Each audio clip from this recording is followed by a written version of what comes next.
Hello students, welcome to LBS standard fifth subject Hindi chapter number 4 सोच अपनी अपनी। तो हमने अभ्यास 1 किया, आज अभ्यास 2 देखेंगे। सोच कर बताइए। तो आपको यहाँ पे ये 6 क्वेश्चन दिए गए हैं, तो उनके बारे में आपको सोचना है।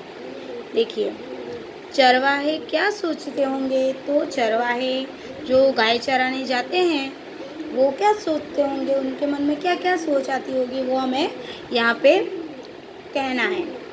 तो आप अपने तरीके से लिख सकेंगे। इसमें चरवाहा सोचता होगा कि गाय चराने आज मैं कहाँ लेके जाऊँ, और नदी की ओर जाऊँ कि जंगल की ओर जाऊँ, किस जगह जाऊँ। फिर गायों को ज़्यादा घास किस जगह मिलेगी, कहाँ पे मिलेगी।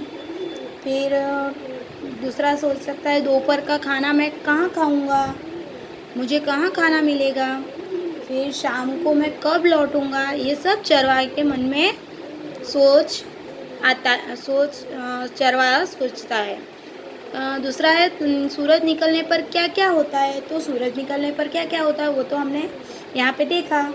सूरज निकलने पर चिड़िया चहकती है, फिर पक्षी दाना चुगने निकल पड़ते हैं, चरवाहे गाय चराने निकल पड़ते हैं, किसान अपने खेत में काम करने लग जाते हैं, सभी फूल खिल जाते हैं, है ना। पूरे संसार में पूरा संसार चेतना से भर जाता है, मतलब सब अपने अपने काम में लग जाते हैं।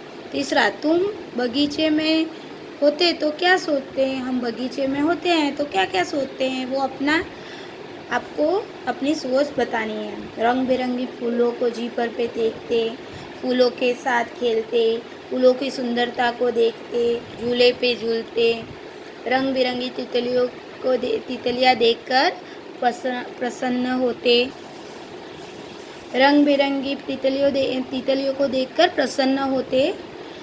फिर चौथा, कुत्ता क्या सोच रहा होगा। तो हमने यहाँ पे एक कुत्ता देखा जो चरवाहे के पीछे है, तो वो क्या सोच रहा होगा, उसके मन में क्या विचार आता होगा, वो हम अपनी सोच से लिखेंगे। यह आदमी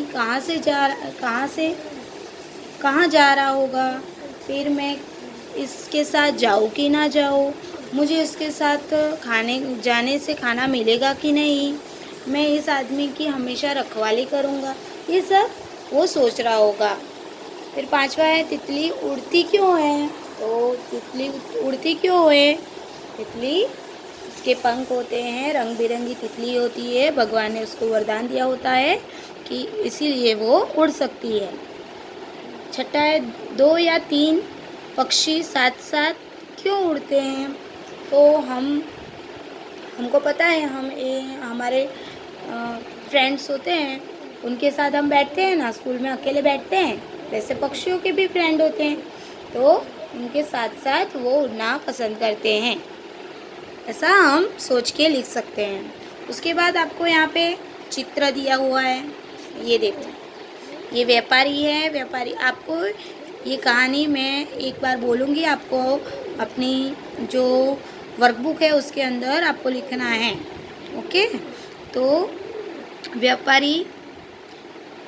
एक व्यापारी है, वो उसकी टोपली में टोपियाँ भर के जा रहा है, तो रास्ते में वो थक गया, तो एक पेड़ के नीचे वो आराम करने बैठा।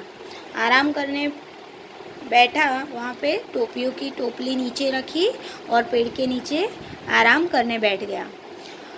वो पेड़ पे बहुत सारे बंदर बैठे थे, तो बंदरों ने क्या किया, बंदरों ने एक एक करके टोपी ली और पेड़ के ऊपर चढ़ गए और उन्होंने टोपियाँ पहन ली। उसके बाद एकदम से व्यापारी की आँख खुल गई, वो सो गया था ना, तो उसकी आँख खुल गई। तो उसने देखा कि बहुत सारे बंदर सब टोपियाँ लेके चले गए हैं। तो व्यापारी ने एक उपाय लगाया, उसने जो पहनी थी वो टोपी अपने सर से नी उतार कर फेंक दी। तो बंदर तो नकल करते रहते हैं, हमें पता है ना, बंदर नकल करते हैं। तो सभी बंदरों ने भी, जो पेड़ पे बैठे थे, उन्होंने भी अपनी अपनी टोपियाँ उतार के नीचे फेंक दी। और फिर व्यापारी ने सब टोपियाँ इकट्ठी की टोपली में रखी और चला गया। तो ये एक कहानी है। तो यहाँ पे आपको 1 बाय 1 क्वेश्चन पूछे गए हैं। व्यापारी क्या ले जा रहा है? व्यापारी टोपियाँ ले जा रहा है। ऐसे आपको सब चित्र देख देख के आंसर लिखना है। ये आप व्यापारी टोकरी कहाँ रखता है? व्यापारी टोकरी पेड़ के नीचे रखता है। यहाँ पे चित्र से आपको क्या पता चला? पेड़ के ऊपर कौन है? पेड़ के ऊपर बंदर है। फिर बंदरों ने टोपियों का क्या किया? बंदरों ने टोपियाँ पहन ली, है ना। व्यापारी ने क्या किया? व्यापारी ने अपनी टोपी उतार कर नीचे फेंक दी। बंदरों ने टोपियाँ क्यों फेंक दी? बंदरों ने व्यापारी की नकल करके अपनी टोपियाँ फेंक दी। व्यापारी क्या कर रहा है? व्यापारी क्या कर रहा है?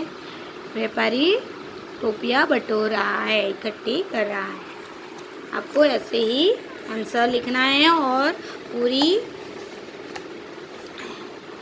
ये आपको कहानी अपनी नोटबुक में, अपनी जो वर्कबुक है उसमें आपको स्पेस दिया हुआ है, उसमें लिखनी है।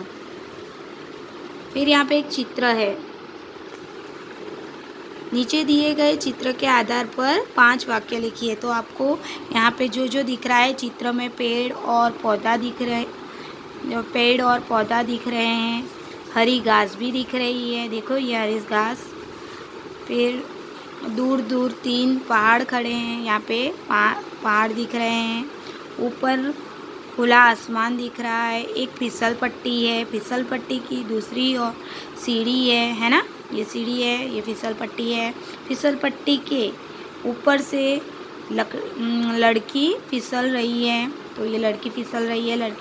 फिसल पट्टी के पास एक लड़का खड़ा है। दोनों भाई बहन खुश है। तो ऐसे आपको ये 5 वाक्य लिखने हैं चित्र को देख के, और अपनी जो वर्कबुक है उसके अंदर भी यहाँ से जो भी है आपको फिल करना है। ओके बच्चों, बाय।